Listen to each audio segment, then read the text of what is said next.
memakmurkan masjid itu ada dua macam. Ada memakmurkan secara maknawiyah, ada memakmurkan tentu secara hissiyah. Makmur secara maknawiyah memakmurkan untuk Ramadan datang penuh cahaya, cahaya keagungan dengan rahmatnya. Doa lirih terdengar di bibir, mohon ampunnya atas segala dosa. Ramadan kita Ramadan ampunan, Ramadan kita Ramadan penuh cinta, Ramadan kita Ramadan kasih sayangnya. Alhamdulillahilladzi yukafi'ul mujahidina ala jihadihim wa sabrihim wa sabatihim bil fawzil mubin wan nasril azim. Wa ashhadu an la ilaha illallah wahdahu la syarikalah wa ashhadu anna Muhammadan abduhu wa rasuluh hadan nasa ila siratim mustaqim, amma ba'du.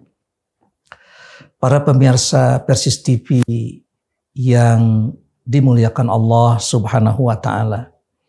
Kembali kita berjumpa dalam topik yang berbeda.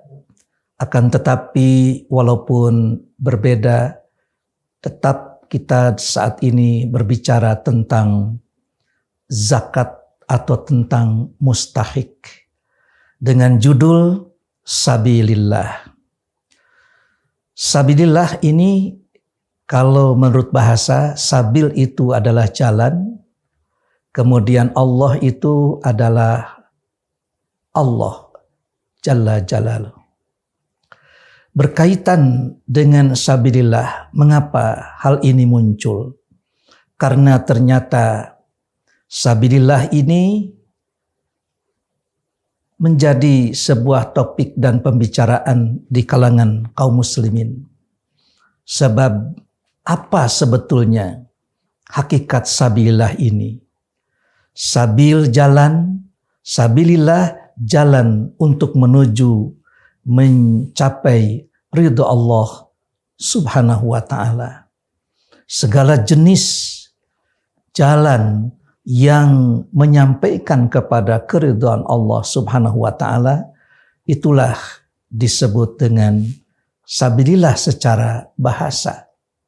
Akan tetapi sabilillah yang dimaksud di sini tentu pembicaraan di antara kaum muslimin ada yang mempertanyakan, ingin ada kejelasan apa sesungguhnya sabilillah yang termaktub dalam mustahik zakat.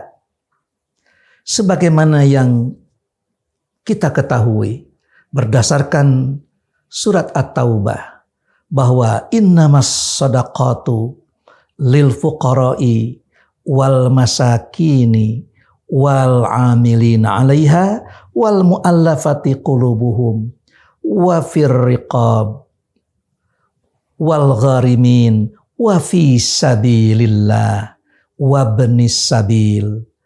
Jadi sabilillah ini merupakan asnaf yang ketujuh dari 8 asnaf yang tertera dalam surat At-Taubah. Allah menempatkan dalam urutan ayat tersebut itu pada asnaf ketujuh setelah fakir, miskin, amilin, dan gorimin, kemudian hamba sahaya, lalu di situ ada mu'allafah qulubuhum, kemudian gorimin, lalu wafi sabilillah. Maka disinilah barangkali kita ingin coba bahas apa sebetulnya sabilillah itu. Sering kita mendengar atau bahkan kita baca dalam Al-Quran, kalau seandainya sabilillah ini selalu saja didekatkan dengan kata jihad fi sabilillah. Jahadu fi sabilillah bi amwalihim wa anfusihim. Seringkali zakat itu diproyeksikan untuk peperangan di jalan Allah. Dari mulai menyiapkan bala tentaranya, kemudian alat perangnya, baik itu pesawat tempur, kemudian bisa jadi berupa pelurunya, lalu kuda-kuda perang, dan rumah sakit tentara, serta segala sesuatu yang berkaitan dengan peperangan di jalan Allah demi untuk li'ila'i kalimatillah. Itulah yang selama ini mereka artikan. Sehingga sabilillah ini diproyeksikan untuk melancarkan jihad di jalan Allah berupa perang.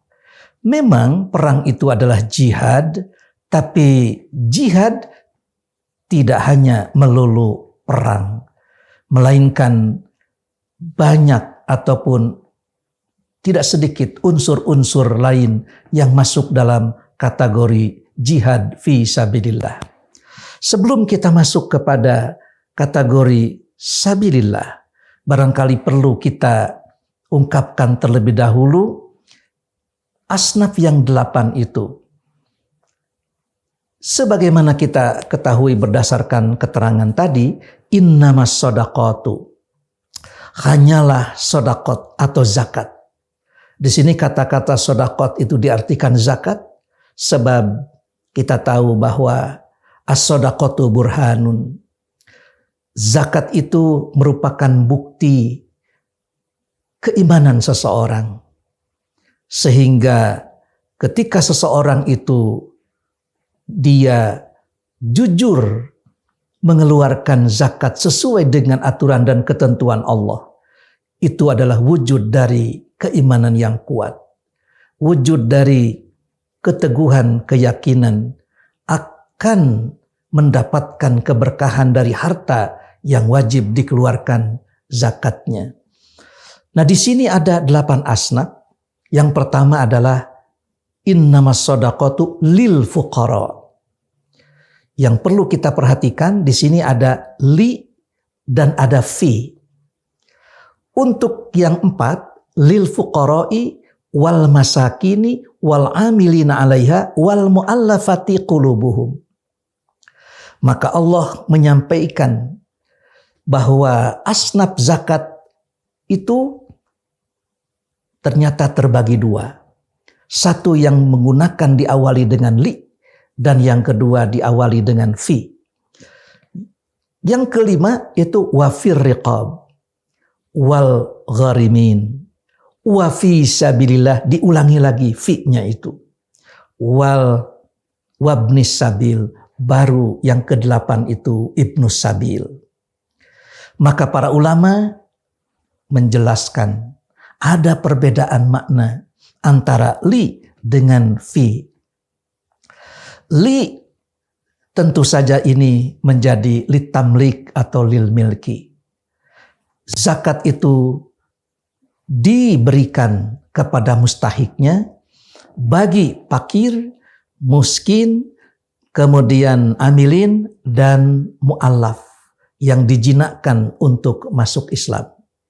Jadi untuk yang 4 ini, yang 4 di awal itu menggunakan li, artinya itu akan menjadi milik mereka.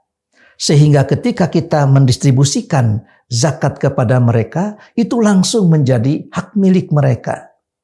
Terserah mereka mau dimakan, mau dimanfaatkan untuk kepentingan memenuhi kebutuhan primer dirinya, baik itu mau dibelikan susu, mau dibelikan beras, mau dibelikan makanan, minuman, dan juga kebutuhan-kebutuhan lainnya. maka terserah mau dibelikan minyak untuk bahan bakar, mau dibelikan suluh bakar, itu terserah dia. Karena itu sudah menjadi miliknya, menjadi haknya. Baik itu bagi fuqara, para fakir, maupun bagi masakin, itu sudah menjadi milik. Begitu juga bagi amilin. Apakah dia itu mau digunakan, dimanfaatkan, serta mau juga disedekahkan lagi kepada yang lain, maka sudah barang tentu itu adalah hak dirinya. Sudah bukan lagi zakat. Begitu juga bagi mu'allafah qulubuhum yang sedang dijinakkan untuk mempertahankan keislaman dan juga yang sedang dijinakkan untuk masuk Islam. Mempertahankan keislaman membutuhkan ketenangan dan ketentraman, sehingga untuk memeliharanya diperlukan logistik, diperlukan dana bagi mereka agar mereka itu tenang dan tentram. Adapun mulai dari wafir riqab, dalam memerdekakan hamba sahaya, maka ketika hamba sahaya menerima dari zakat, itu bukan untuk dirinya, bukan menjadi milik, bukan untuk kepemilikan, melainkan untuk menyelesaikan persoalannya, untuk menyelesaikan penghambaannya. Bagaimana supaya zakat ini lepas dari hamba sahaya, sehingga hamba sahaya ini tuntaslah, tidak lagi menjadi hamba sahaya, melainkan sekarang menjadi merdeka. Begitu juga al-gharimin yang mempunyai utang. Ketika mereka itu mendapatkan dari zakat, bukan untuk dirinya, melainkan untuk menyelesaikan utang piutangnya. Begitu juga wa fi sabilillah. Dalam berkaitan dengan sabilillah, ini adalah untuk menyelesaikan segala bentuk li'ila'i kalimatillah yang dipergunakan untuk taqarrub kepada Allah, baik itu yang bersifat pribadi maupun yang bersifat jama'i, kemasyarakatan. Ketika satu daerah, di situ kaum muslimin berada, ternyata memerlukan jembatan, memerlukan sekolah, memerlukan tempat ibadah, memerlukan bermacam-macam kebutuhan yang pokok seperti halnya air, kemudian air bersih, kemudian juga memerlukan ahli ataupun orang yang berilmu, kemudian disekolahkan oleh kampung tersebut, lalu melalui uang zakat, maka sudah barang tentu itu pun masuk dalam kategori sabilillah. Dalam menyelesaikan li'ila'i kalimatillah, menyelesaikan untuk meninggikan kalimat-kalimat Allah, maka itu pun adalah bagian dari sabilillah. Begitu juga Ibnu Sabil. Ibnu Sabil pun ketika mereka itu mendapatkan dari zakat, bukan untuk dirinya, tidak menjadi hak milik, melainkan untuk menyelesaikan persoalan dia, karena dia itu putus di tengah jalan. Bagaimana supaya saat itu ia bisa kembali ke kampungnya dalam keadaan selamat dan kekurangan ongkosnya, putus di tengah jalannya. Maka saat itu uang itu dipergunakan bukan untuk menjadi pemilikan, melainkan untuk menyelesaikan persoalannya. Maka dengan demikian, sabilillah ini memang demikian luas. Apa saja yang diperlukan untuk kemaslahatan, dan kemaslahatan yang dimaksud adalah dalam rangka menyelesaikan ataupun menyempurnakan taqarrub kita kepada Allah Subhanahu wa taala, maka setiap amal perbuatan dan usaha-usaha serta upaya-upaya ke arah itu adalah bagian dari sabilillah.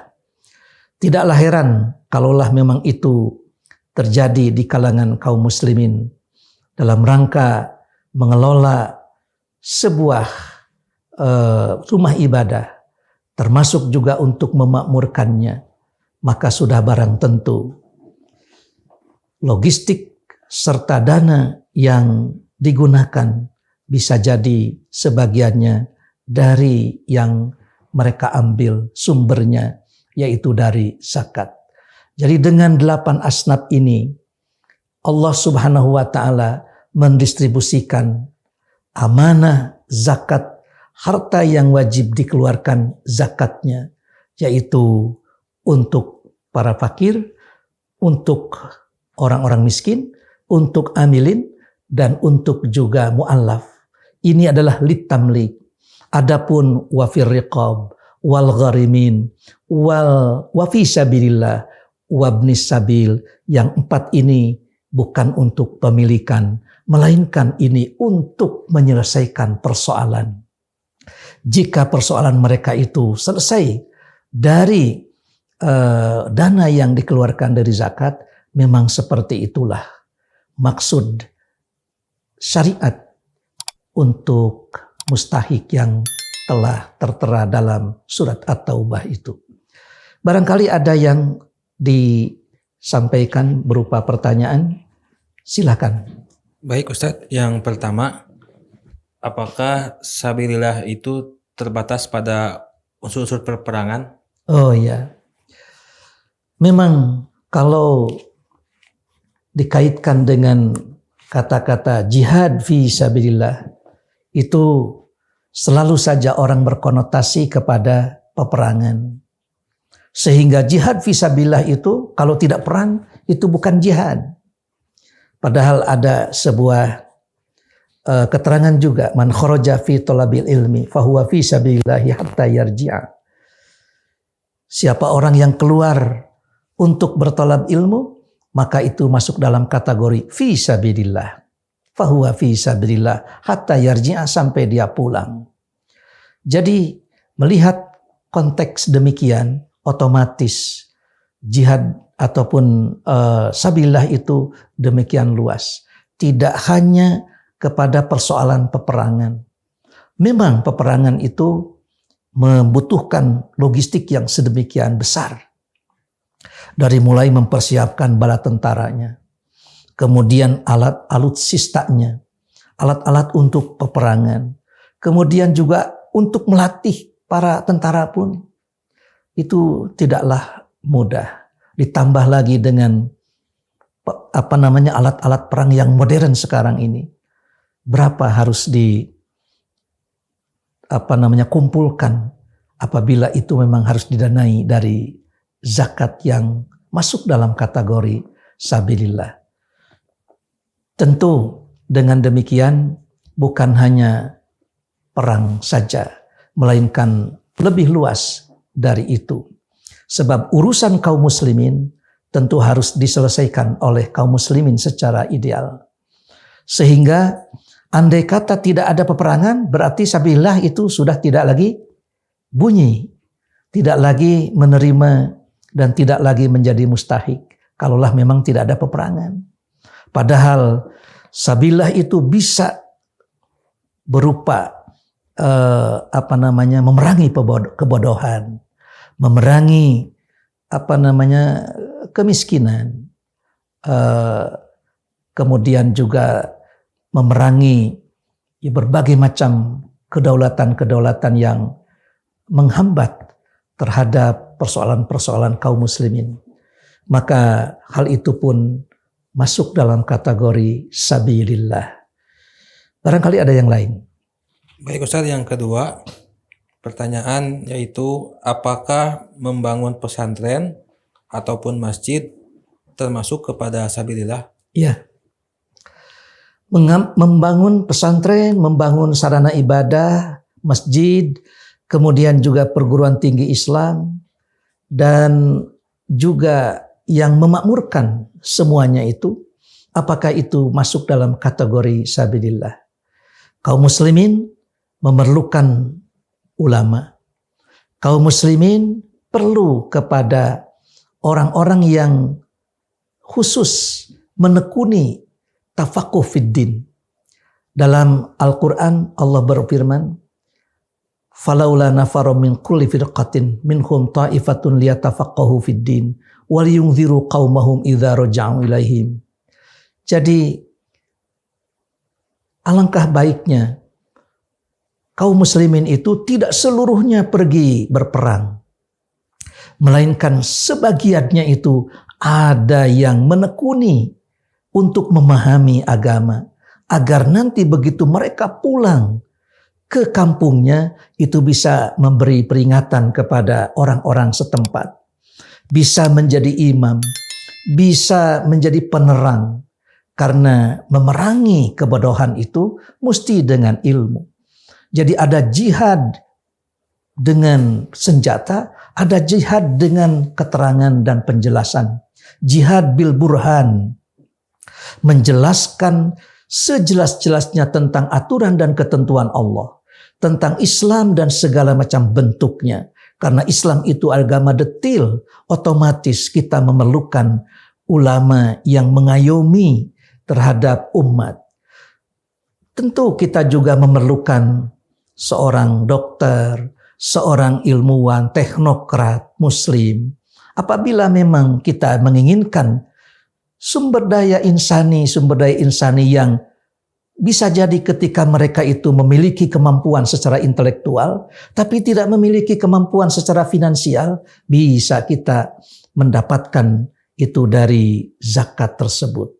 Oleh karena itu, zakat bukan hanya monopoli untuk jihad berperang saja, melainkan untuk membangun masjid sebagai sarana ibadah, membangun pesantren, membangun perguruan tinggi, membangun para teknokrat, dan juga untuk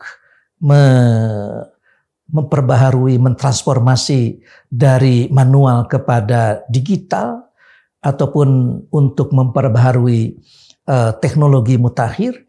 Maka apabila memang kaum muslimin memerlukan, sudah barang tentu andai kata memang tidak ada secara finansial, secara individu, maka bisa kita gunakan uang dari zakat, masuknya kategori sabilillah.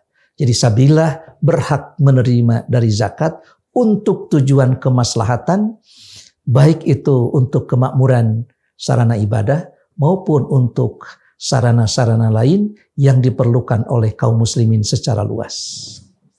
Baik Ustadz, yang ketiga, apakah yang suka beres-beres masjid atau biasa disebut dengan marbot masuk kepada kategori sabilillah? Ya, masjid itu tentu saja harus dimakmurkan.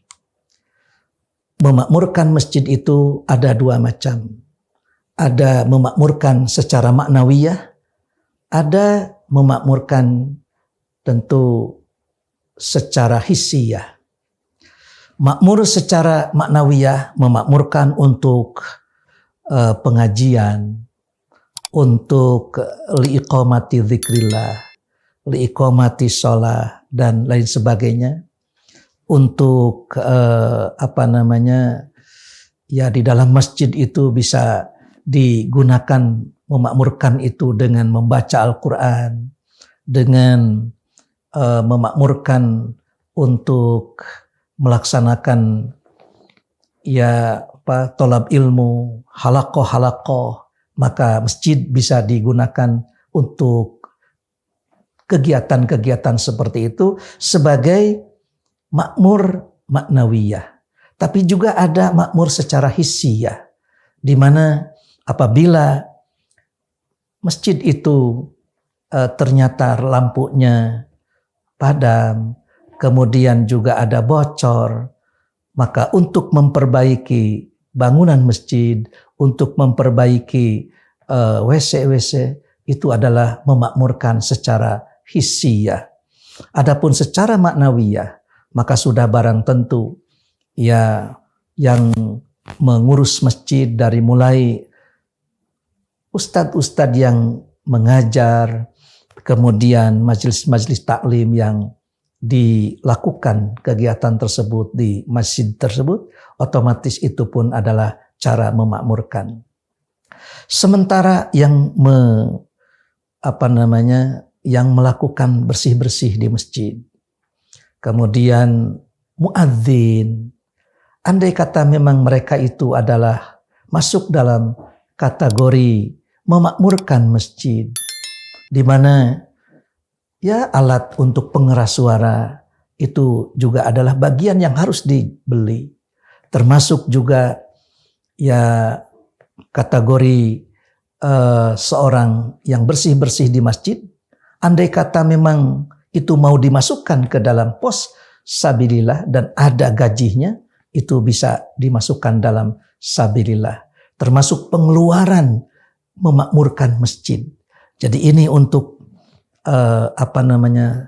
muadzin, kemudian ini untuk yang bersih-bersih, maka andai kata dimasukkan ke dalam pos sabilillah dalam ruang lingkup administrasi penggajian di sebuah masjid, maka hal itu tidaklah menyalahi.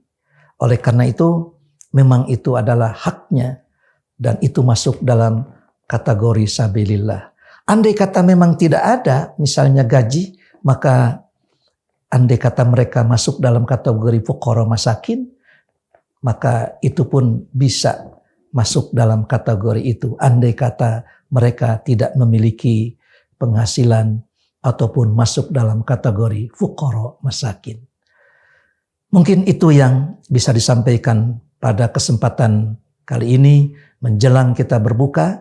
Mudah-mudahan ibadah saum kita diterima oleh Allah Subhanahu wa taala, dengan besar harapan saum kita, ibadah Ramadan kita diterima oleh Allah sebagai amalan salihan mutaqabbalan. Allahu ya'khudhu bi'aidina ila ma fi khairil Islam wal muslimin. Rabbana atina fid dunya hasanah wa fil akhirati hasanah wa qina adzabannar. Aqulu qawli hadza wa astaghfirullah li wa lakum. Wassalamu alaikum warahmatullahi wabarakatuh. Saatnya kita buktikan atas kejujuran dalam perintahnya.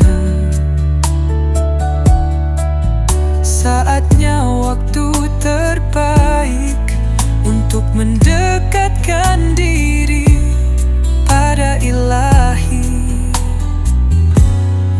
Roh Ramadan tentang penuh cahaya, cahaya keagungan dengan rahmatnya.